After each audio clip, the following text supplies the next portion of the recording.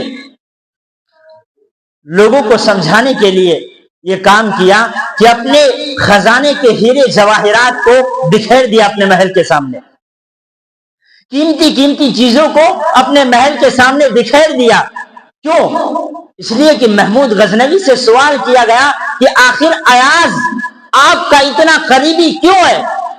غلام تو آپ کے بہت ہیں، لیکن ایاز اتنا خاص کیوں ہے؟ تو محمود غزنوی نے کہا کہ ابھی میں تمہیں سمجھاتا ہوں۔ محمود غزنوی نے اپنے خزانوں کو، اپنے ہیرے جواہرات کو اپنے محل کے سامنے بکھیر دیا اور لوگوں میں اذن عام کر دیا، یہ اعلان کر دیا کہ جس کو جو چاہے وہ آ کر لے جائے، سب کو اجازت ہے، جو چاہے وہ آ کر لے جائے۔ تو سب آیا، کسی نے کچھ اٹھایا، کسی نے کچھ اٹھایا، کسی نے کچھ اٹھایا۔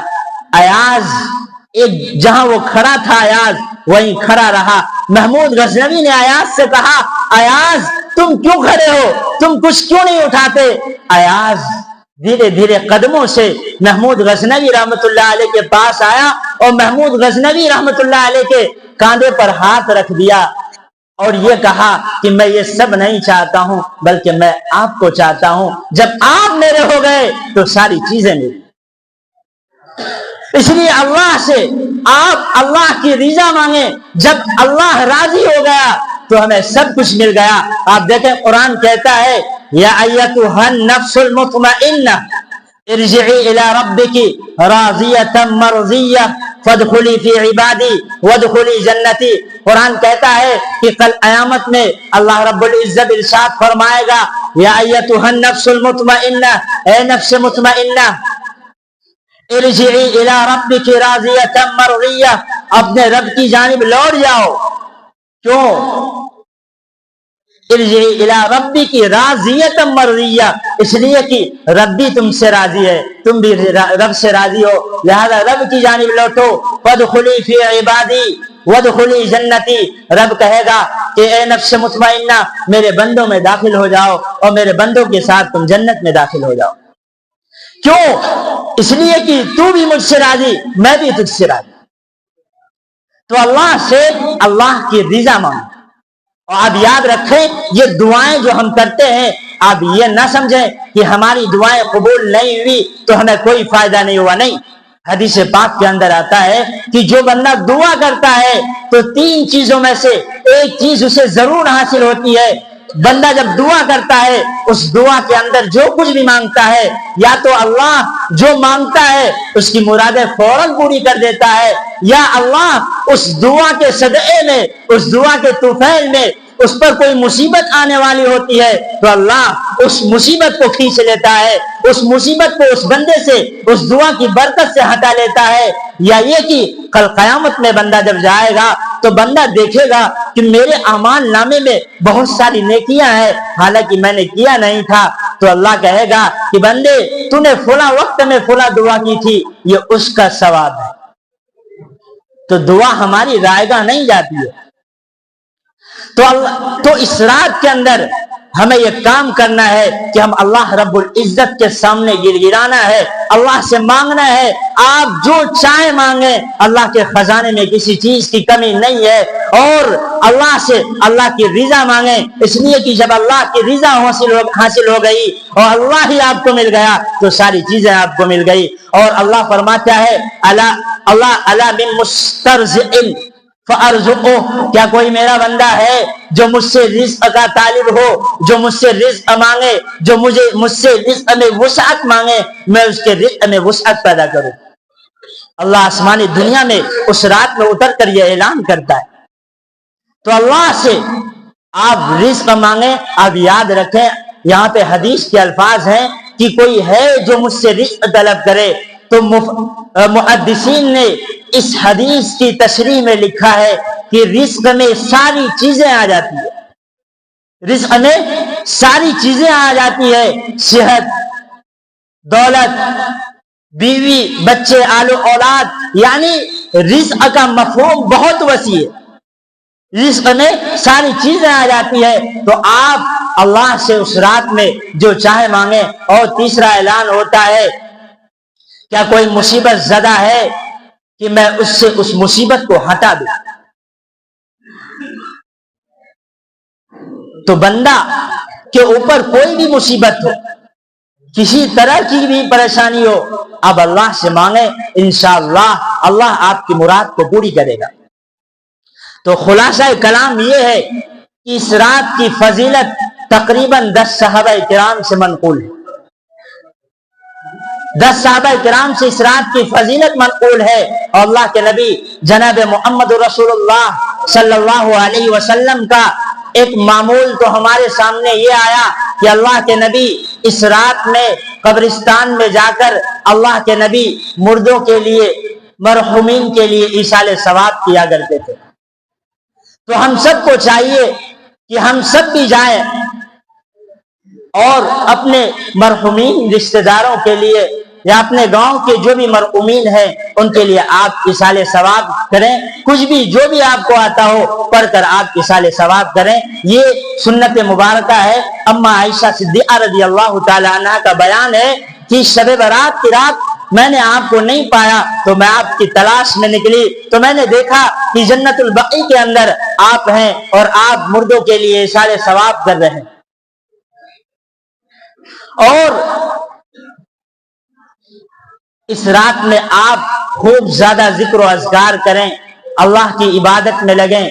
اس رات کو آپ اللہ کی عبادت میں گزاریں یا سو جائیں، عبادت کریں، جب نیند آئے تو سو جائیں اور فجر کی نماز باجماعت پڑھیں۔ آپ یاد رکھیں اس رات کے اندر طرح طرح کے خرافات ہوتے ہیں، حلوے پکائے جاتے ہیں، پٹاخے پھوڑے جاتے ہیں اور طرح طرح کی آتش بازیاں ہوتی ہے۔ یہ کچھ بھی منقول نہیں ہے، یہ نبی کریم علیہ السلام کے اصول میں داخل نہیں ہے، نبی کریم علیہ السلام کی سنت سے یہ ثابت نہیں ہے۔ تو آپ بھی ان تمام خرافات سے، ان تمام بدعات سے بچنے کی کوشش کریں۔ آج ہمارے مابین طرح طرح کے اس رات میں خرافات ہوتے ہیں، جب ہم دیکھتے ہیں تو نہ یہ نبی کریم علیہ السلام کی زندگی سے ثابت ہے، نہ صحابہ کرام کے طور و طریق سے ثابت ہے، نہ تابعین سے ثابت ہے، نہ تبع تابعین سے ثابت ہے۔ ہمارے اسلاف سے اس طرح کے خرافات منقول ہی نہیں ہے۔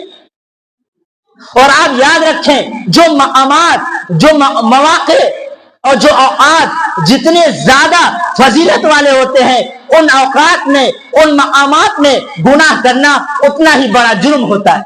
مثال کے طور پر اگر آپ مسجد کے باہر کوئی گناہ کرتے ہیں تو مسجد کے باہر جو اس گناہ کا آپ کو سزا ملے گی وہ اسی کے بقدر ملے گی، لیکن وہ گناہ اگر آپ مسجد کے اندر کریں تو مسجد ایک اونچا مقام ہے، ایک بہترین جگہ ہے، عظیم جگہ ہے۔ اب اس عظیم اور متبرک جگہ میں آپ وہ گناہ کرتے ہیں تو اس گناہ کا درجہ بھی بڑھ جاتا ہے۔ جس طریقے سے شب برات کی رات میں ہم عبادتیں کرتے ہیں تو اس عبادت کا مرتبہ اور مقام بھی بڑھا ہوا ہوتا ہے، اسی طریقے سے اگر اس رات میں اگر کسی طرح کا کوئی ہم گناہ کرتے ہیں نعوذ باللہ تو اس گناہ کا مقام بھی بڑھا ہوا ہوتا ہے۔ تو جو مقام، جو اوقات جتنے فضیلتوں والے ہوتے ہیں، عظمتوں والے ہوتے ہیں، ان مقام، ان اوقات میں جو بندہ گناہ کرتا ہے، کوئی گناہ کرتا ہے تو اس گناہ کا بھی مقام بڑھ جاتا ہے، یعنی وہ سخت ترین مجرم بن جاتا ہے وہ بندہ۔ اور اللہ کے نبی جناب محمد رسول اللہ صلی اللہ علیہ وسلم اس رات میں اللہ کی عبادتیں کرتے تھے اور اس کے دن میں اللہ کے نبی روزہ رکھا کرتے تھے، یعنی 15ویں شعبان کو اللہ کے نبی جناب محمد رسول اللہ صلی اللہ علیہ وسلم کا طریقہ یہ تھا کہ آپ اس دن روزہ رکھا کرتے تھے۔